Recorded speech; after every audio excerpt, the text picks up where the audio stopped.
말씀 제목은 그리스도의 부활입니다.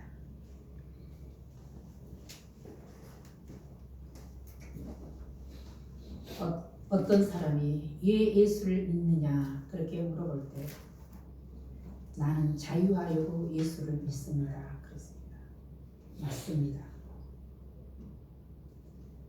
사도 바울은 오늘 본문을 통해 그리스도의 부활에 기초되지 않는 신앙은 뿌리가 없는 것이요 잘못된 신앙이라고 선언을 했습니다. 참으로 기독교의 역사에 있어서 예수 그리스도의 십자가 죽음과 부활은 기독교 신앙의 주축이요 중심이 되는 두 기둥이라 하겠습니다.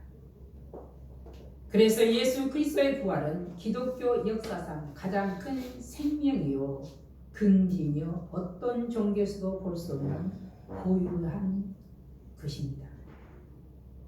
그래서 기독교를 일컬어 계시의 종교요 부활의 종교라고 말을 합니다. 초대교회 성도들은 가는 곳마다 예수 그리스도의 부활과 십자가를 증거하였습니다. 그리스도의 십자가의 죽음의 사건과 부활의 사건을 빼면 아무 의미가 없습니다.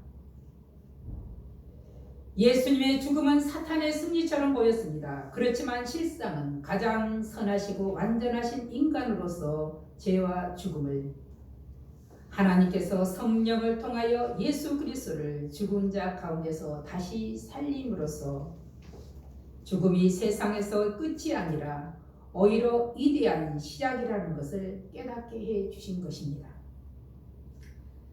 지금도 예수님의 부활은 이 세상 너머에 새로운 생명의 부활이 있음을 가르치고 있습니다. 우리를 그곳으로 향하도록 예수 그리스도께서 성령을 통하여 부르고 있다는 사실입니다. 예수 그리스도의 부활은 우리에게 복음의 완성입니다. 부활의 신앙은 기독교 복음의 핵심이요 복음의 존재 근거라 하겠습니다. 이에 대해 바울 사도는 죽음의 승리는 이미 깨어진 바 되었고 사망의 쏘는 가시는 꺾인 바 되었다고 선언했습니다. 그럼에도 성도들의 부활 신앙은 많은 세력으로부터 그때부터 지금까지 방해를 받아오고 있습니다. 방해자들은 하나님이 자연 만물을 소생시키듯이 인간을 부활시키시는 능력을 깨닫지 못하는 데 있다고 하겠습니다. 그리스도께서는 분명히 스스로 부활을 통해 부활을 확증시키셨습니다. 그리고 모든 성도들에게 부활을 보증하셨습니다. 진정한 부활이 있기에 우리의 믿음 또한 영원할 수 있다는 것을 보여주신 것입니다.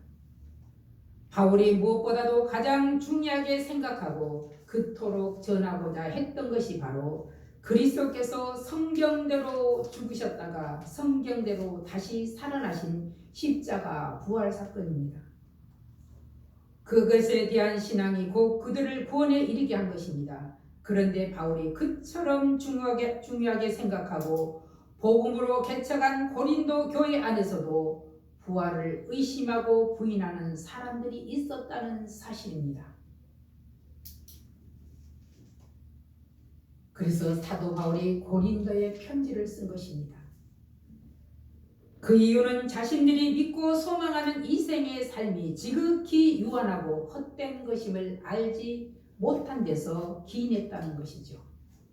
그래서 사람들은 우주 만물을 창조하시고 주관하신 하나님께서 만물을 소생시키듯이 인간을 부활시키시는 능력을 믿지 않았습니다. 그러니 이 생만을 믿고 그러니까 이 땅에서의 삶만을 믿고 죽은 인간이 다시 살아난다는 것은 있을 수 없는 일이라고 일축해버렸습니다. 그런데 예수를 믿는다면서도 수천 년이 지난 지금에 마찬가지입니다. 예수님의 부활에 대해 사람들은 어떤 생각을 가질 수 있겠는가? 성령이 역사하지 않으면 믿을 수가 없다는 것이 사실입니다. 하나님의 영이 우리 안에 오시지 않고서는 우리가 믿을 수 없다는 것입니다. 그러니 우리 주위에도 복음의 핵심인 교리를 부정하는 사람들이 많습니다. 이제 우리는 지금도 성령으로 역사하셨던 2000년 전 복음의 사건 현장으로 돌아가 사도 바울의 논증에 귀를 기울이고 들어야 하겠습니다. 그 이유는 첫째, 성도의 믿음은 그리스도의 부활에 기초하기 때문입니다. 믿음은 하나님께로 나아갈 수 있는 오직 하나의 길입니다. 이처럼 중요한 믿음이 그리스도의 부활이 없으면 헛것이요 빈 껍데기에 불과할 것입니다. 이처럼 기독교 신앙에 있어서 부활의 중요성은 결정적인 것입니다. 그래서 베드로를 비롯하여 모든 사도들이 그분의 부활을 증거했으며 지금도 복음의 중심 메시지는 그리스도의 부활 신앙입니다. 그래서 저자인 사도 바울은 본문을 통해 독특한 방법으로 예수 그리스도의 부활 교리를 변증하고 있습니다. 13절에 그랬습니다. 만일 죽은 자의 부활이 없으면 그리스도도 다시 살아나지 못하셨으리라. 그리스도의 부활이 없으면 어떻게 될까? 생각해 보신 적이 있으십니까? 이에 대해 사도 바울은 말합니다. 14절에 우리가 전파하는 것도 헛것이요 또 너희 믿음도 헛것이라 이렇게 말했습니다.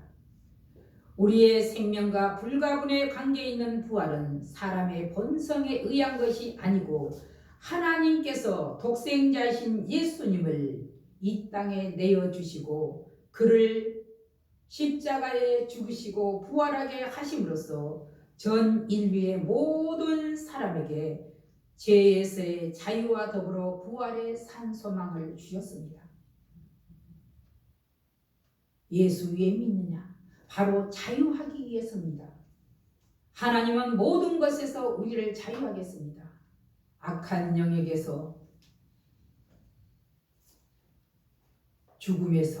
죽음의 권세에서도 자유하게 했습니다. 이는 하나님의 크나큰 은혜요 우리에게는 하나님에 대한 절대적인 신뢰가 요구되는 사건입니다. 그것은 그리스도의 부활이 확실한 역사적 사실임에도 불구하고 사람들은 자기 생각으로 부활을 부정하고 있기 때문입니다. 분명 그리스도께서는 죽은 자의 부활을 부인하는 것은 곧 예수 그리스도의 부활을 부인하는 것이며 하나님의 은혜를 부인하는 것이라 했습니다. 따라서 죽은 자의 부활 사상은 기독교의 가장 중요한 교리이며 신앙의 출발이기도 합니다.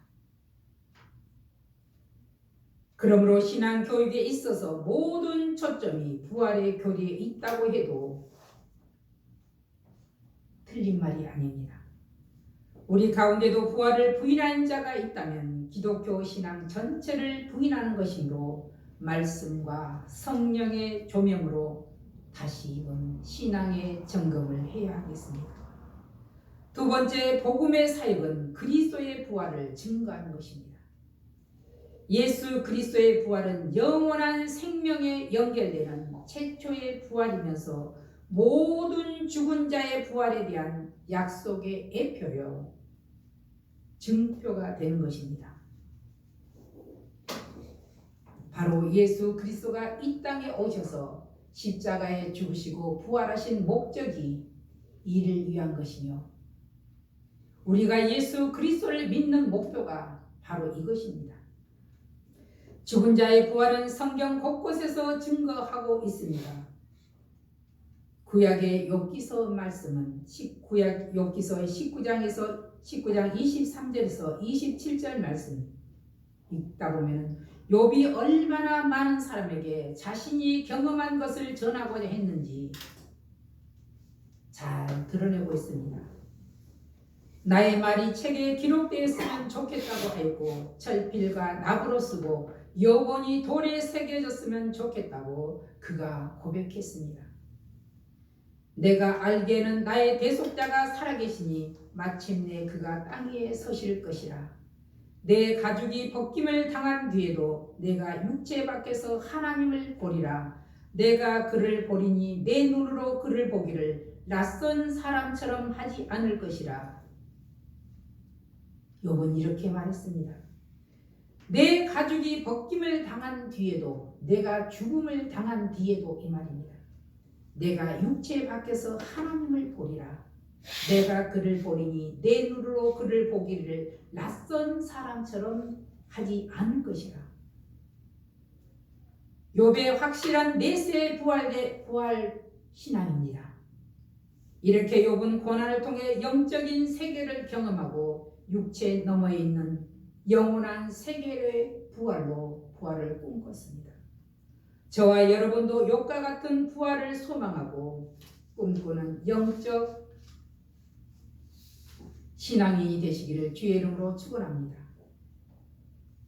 열왕기하 4장 32절에서 35절을 보면은 엘리사가 수넴 여인의 아들을 살려준 사건이 나옵니다. 그는 여호와께 기도하고 죽은 아이의 입에 입을 대고 눈에 눈을, 손에 손을 대고 그의 몸에 엎드려 기도했습니다. 그러자 차차 따뜻하여지더라고 하였습니다. 신약시대에 예수님 하나님께서 예수 그리스도께서 죽은 자의 아들을 살리신, 죽은 자를 살리신 사건이 나옵니다. 구약의 엘리사 선지자가 수넴 여인의 아들을 살려준 동일한 그 장소에서 가부의 아들을 살려주셨습니다. 바로 그곳이 어딘가? 나인성 가부의 아들을 살려준 사건입니다. 그리고 야이로의 딸을 살려준 사건이 나옵니다.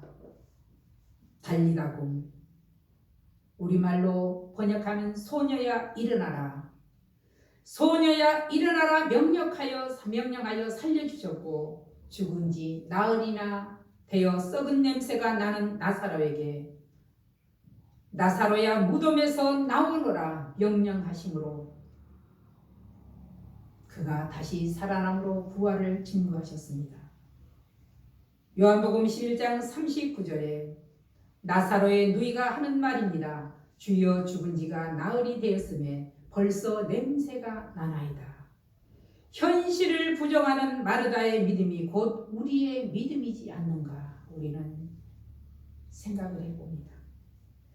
그러나 주님께서 우리에게 원하신 것은 나는 부활이요 생명이니 나를 믿는 자는 죽어도 살겠고 무릇 살아서 믿는 자는 영원히 죽지 아니하리니 내가 이것을 믿느냐.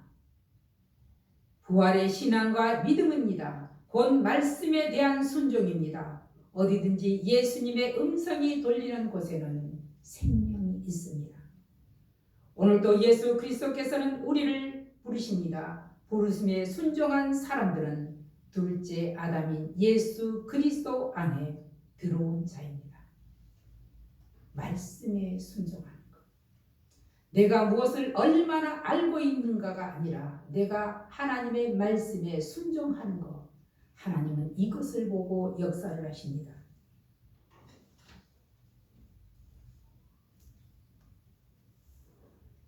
오늘 말씀 19절 20절에 같이 한번 읽어봅니다. 19절 20절 만일 그리스도 안에서 우리가 바라는 것이 다만 이 세상의 삶뿐이면 모든 사람 가운데 우리가 더욱 불쌍한 자이라. 그러나 이제 그리스도께서 죽은 자 가운데서 다시 살아나사 잠자는 자들의 첫 열매가 되셨도다. 아멘.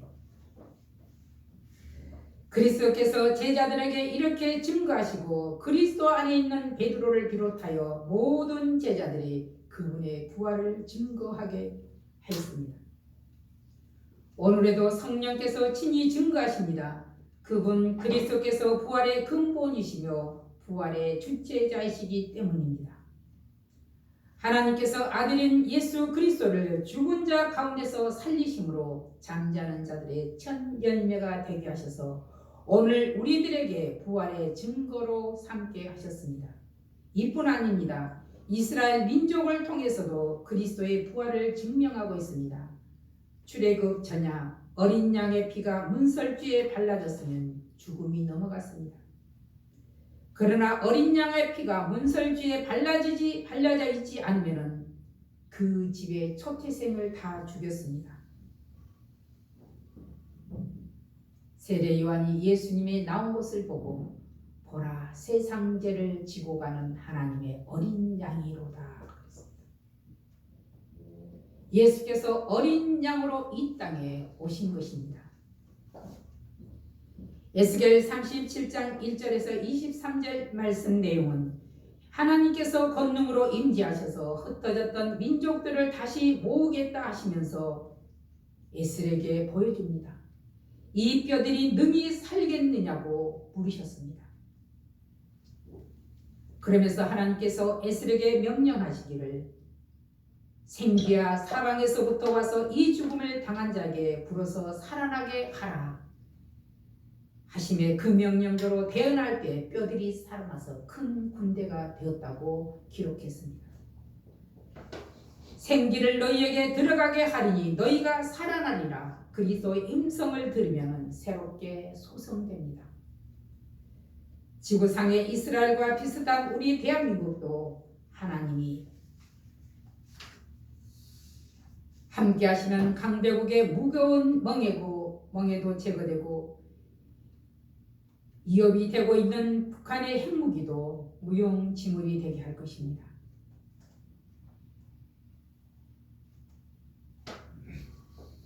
세 번째, 그리스도의 부활은 성도에게 소망을 갖게 합니다.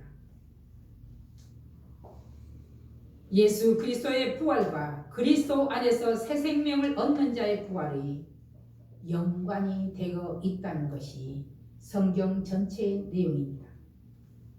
23절 한번 같이 읽어봅니다. 23절. 그러나 각각 자기 차례대로 되리니 먼저는 첫 열매인 그리스도요 다음에는 그가 강림하실 때 그리스도에게 속한 자요. 아멘.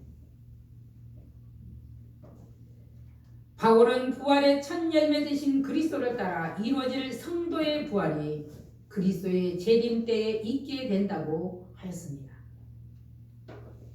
부활에 대한 믿음이 있는 사람은 부활을 소망하며 살아갑니다. 그래서 역으로 부활에 그리스도의 부활이 없다면 절제하며 사는 그리스도인들이 가장 불쌍한 사람들일 것입니다. 그래서 그리스도께서 우리에게 이 증거를 보여주시기 위해서 잠자는 자들의 첫 열매가 되셨다고 강조하고 있습니다. 그리스도께서는 성도들의 부활에 관한 확실한 증거를 제공하시기 위해서 그리스도께서 부활의 순서에 있어서 가장 먼저 부활하셨다는 것이요. 또한 이에 대해 사도 바울은 부활에 관하여 변증하는데 부활은 일시에 일어난 것이 아니라 먼저는 그리스도의 부활이 있고 다음은 그리스도께서 재림하실 때 그리스도께 붙어있는 사람, 즉 그리스도를 믿는 성도들이 시간적 간격을 두고 그리스도의 부활을 따라 부활할 것이라고 하였습니다. 근데 우리는 첫째, 둘째 그냥 금방금방 일어날 것처럼 생각합니다. 그러나 하나님의 시간과 우리의 시간이 다를 뿐이라는 것입니다. 그렇게 그리스도의 부활은 그리스도를 믿는 성도 개개인의 죽음과 동시에 그리스도께서 강림하실 때 완전하게 실현된다는 사실입니다. 24절과 28절 보면 맨 나중과 마지막 부활을 설명을 했습니다. 맨 나중. 26절은 맨 나중에 멸망받을 원수는 사망이니 이릅니다. 사망이 무엇인가? 바로 마귀입니다. 마귀의 이름입니다. 성도들의 부활이 있게 될 그때 그리스도의 재림 때에는 부활하신 그리스도께서 모든 원수의 세력을 정복하시고 정사와 모든 권세와 능력을 멸하시고 나라를 아버지께 바칠 때라 하였습니다. 이 땅에 다시 오실 재림주로 다시 오실 그때를 말한 것입니다. 그때는 사망이 예수 그리스도 앞에 굴복할 수밖에 없을 것이며 성도들은 그리스도와 더불어 왕노릇할 것이라고 요한계시록에 아주 세세하게 기록해 놓았습니다.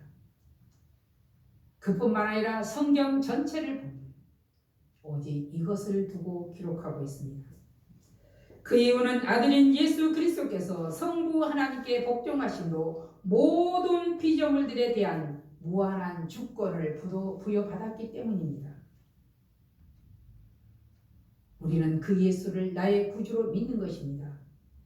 이처럼 그리스도께서는 만물을 그 발 아래 두는 일을 위해서 스스로 사람이 되셨으며 그 일을 위해서 죽으셨다가 다시 살아나셨던 것입니다.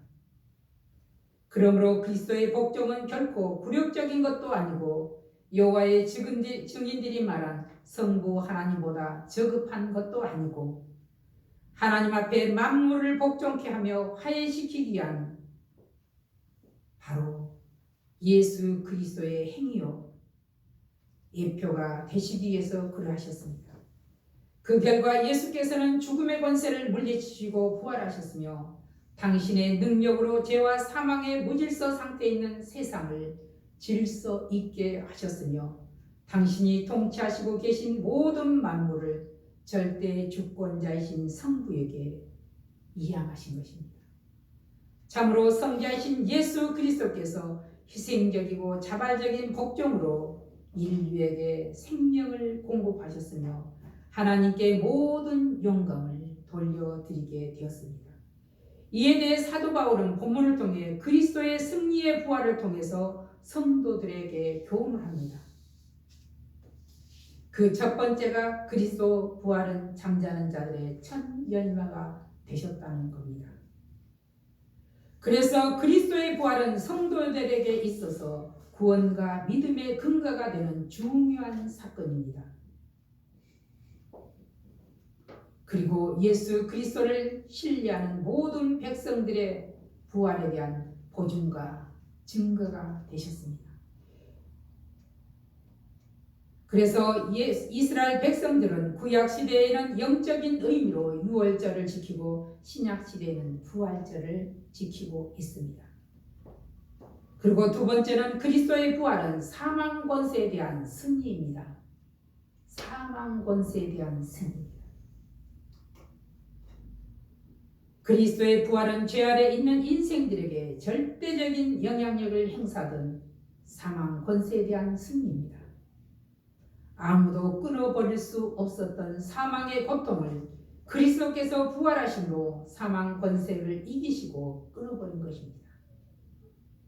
그래서 예수 그리스도를 믿는 자에게는 어떤 것에 제재를 당하지 않습니다.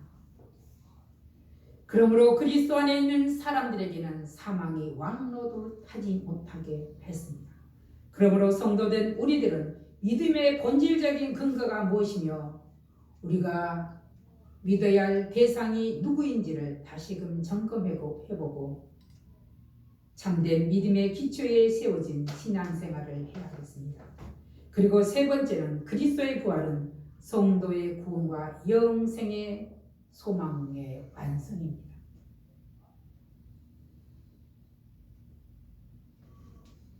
하나님께서는 만물을 그분의 발 아래 두셨으며 만물을 그분께 복종하게 하셨습니다. 그분은 인생의 생사화복을 주장하신 복의 근원자이십니다. 하여 그리스도와 함께하는 사람은 고난은 있지만 인생을 실패하는 법이 없습니다. 모두가 이 부활절기에 초자연적으로 죽음을 정복하신 승리신 주인 예수 그리스도께서 바로 우리의 구원자이심을 감사하며 찬양해야 하겠습니다. 기도하겠습니다. 살아계신 아버지 하나님, 예수 그리스도께서 잠자는 자들의 첫 열매가 되셨으며 우리의 구원자이심을 믿고 감사하며 찬양할 수 있는 믿음을 저들에게 허락하여 주시고 이 땅을 살아가는 동안 악한 영들에게서 자유함 있게 하여 주시옵소서. 예수님의 이름으로 감사하며 기도하옵나이다. 아멘.